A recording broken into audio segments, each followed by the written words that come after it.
Hello everyone, so in this video we are going to study something about Indian classical music. One is the Carnatic music.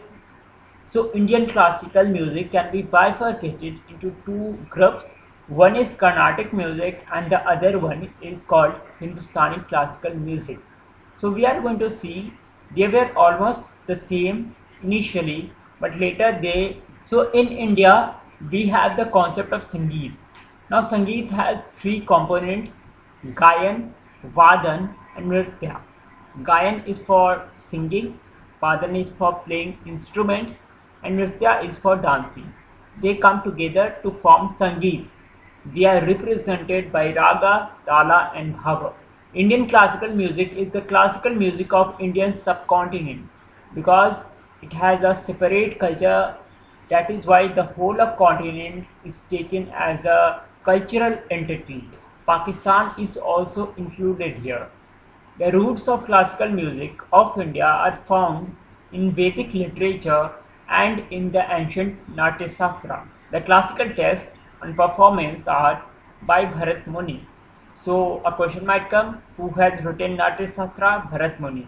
The 13th century Sanskrit text Sangeet Ratnakar of Sarangadev is regarded as a definitive text by both Hindustani classical music and Carnatic classical music traditions.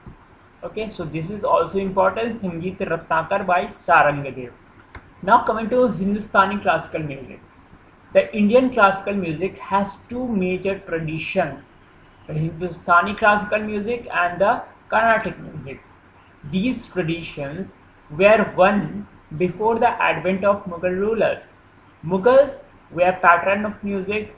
Under them, the Indian classical music assumed a distinct form. There were some Persian influence and came to be known as the Hindustani classical music. The separation, you can say, it exists in four major forms.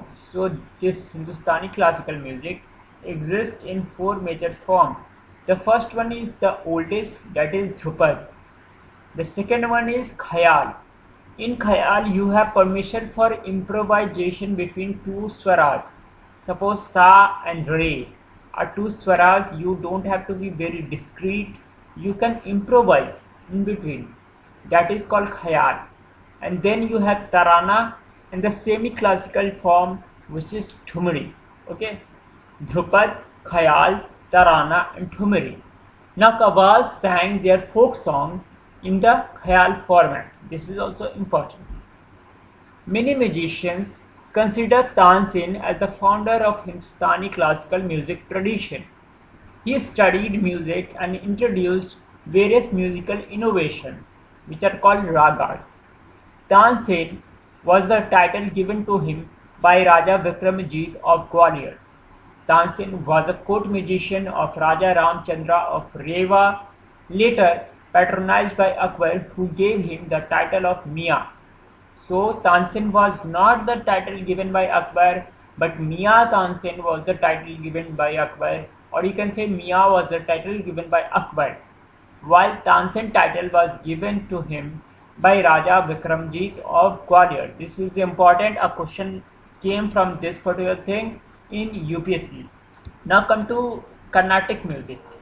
Hindustani music emphasizes improvisation between swaras, improvisation of ragas, that is allowed in Hindustani classical music, while Carnatic classical music is strict with rule. Their improvisation is not allowed. Purandara Dasa is known as Pitamaha of Carnatic music. Purandara Dasa was a monk and devotee of Hindu god Krishna. So he was a devotee of Krishna who is regarded as the Pitamaha or grandfather of Carnatic music. The trinity of great composers of early 19th century, Tyagaraja, Muthuswami Dikshitar and Shyama Shastri, are also very important. They are together called the Trinity of Carnatic music.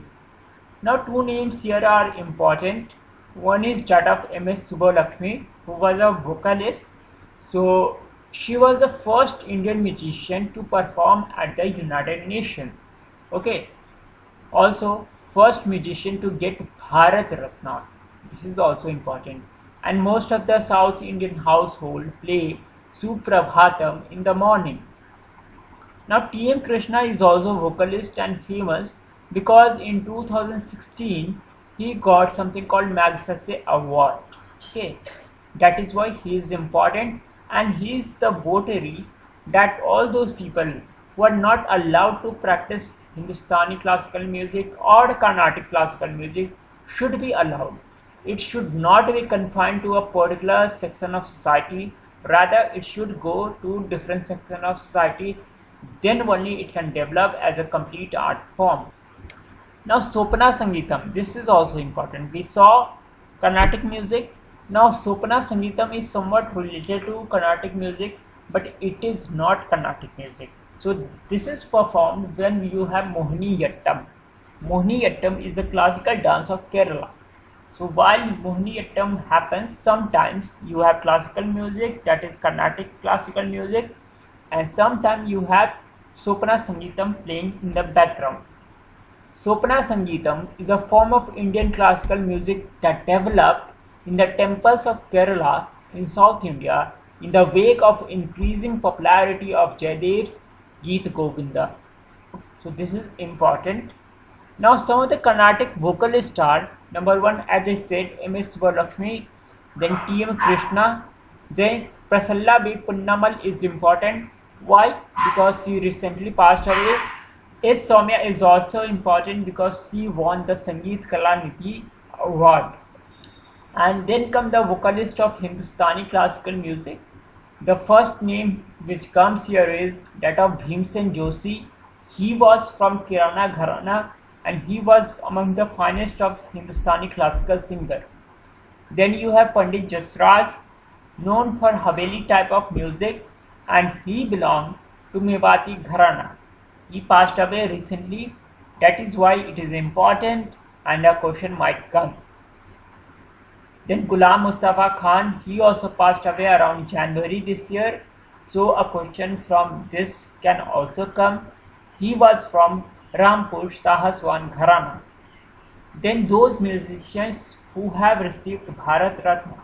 The first name is that of M.S. Subbulakshmi, the second one is Pandit Ravi Shankar, the third one is Bhimsen Joshi, then you have Bismillah Khan, Lata Mangeshkar and Bhupen Hazarika. So Lata Mangeshkar is Bollywood playback singer. So Bhupen Hazarika, you can say, was a folk singer from Assam.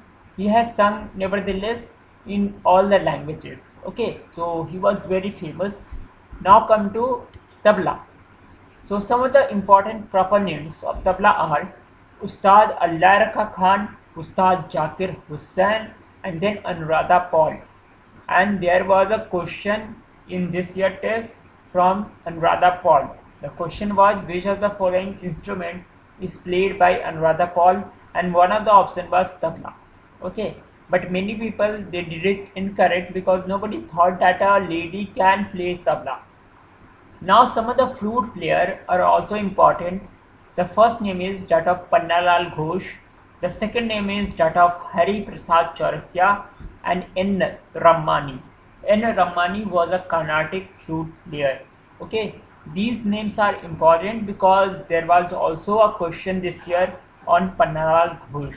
Okay, now come to this particular slide. It says Bismillah Khan used to play Sehnai. He is famous for playing Sehnai, while Pandit Ravi Shankar, he played sitar. Then Amjad Ali Khan, he played sarod, while Pandit Shiv Kumar Sharma, he plays santoor. Okay, Annapurna Devi, she recently passed away a year ago, maybe or 2 years ago. She used to play bass sitar, which is called Sur Bahar, and a question was there in test from this, that which of the following instrument was played by Annapurna Devi. The answer would be Sur Bahar. And then we have Vishnu Mohan Bhatt. He was a disciple of Pandit Ravi Shankar. He created his own veena, which is a mixture of sitar and guitar. It is called Mohan Veena.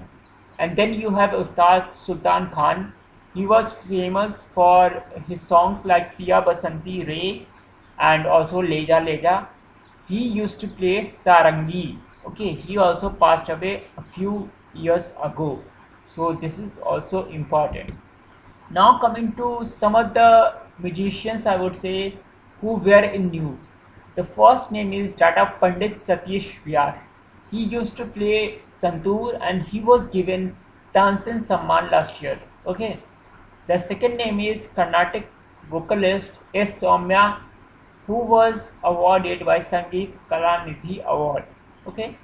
The third person to note here is Astad Debu. He was a contemporary dancer. Astad Debu was a contemporary dancer and he passed away last year in December, I think.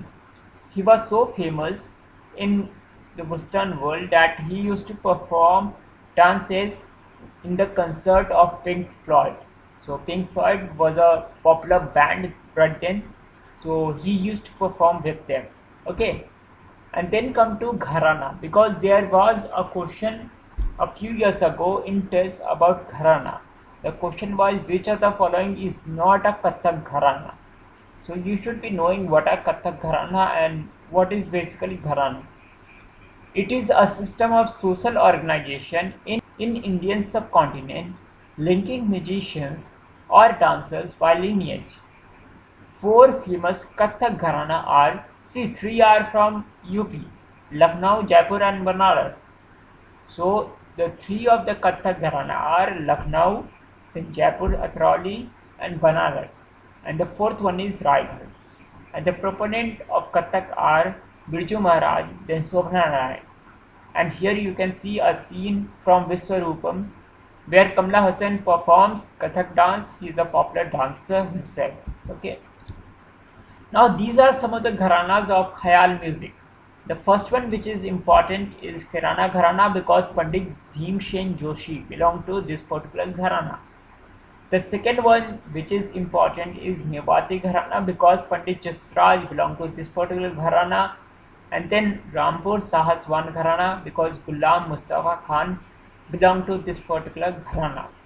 Now apart from that you have Agra Jaipur Gharana, and then you have Bhindi Bazaar Sham Chaurasiya Gharana, and 3 names you can say, 2 of them are from MP and 1 from Punjab, Indore, Gwalior and Patiala Gharana. Okay, so like this you can remember Indore, Gwalior, Patiala are outside UP you can say. Bhindi Bazaar, Sham Chaurasiya have peculiar names, and then Agra and Jaipur are other 2 gharanas. So these are the gharanas of Khayal music.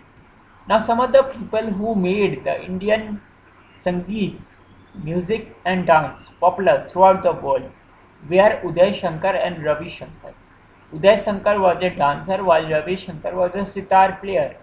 He was friend with the Beatles and also with Yehudi Menuhin. So he brought Indian classical music to the world stage. So this is also quite important. So this was all for today. Thank you. Thanks for watching.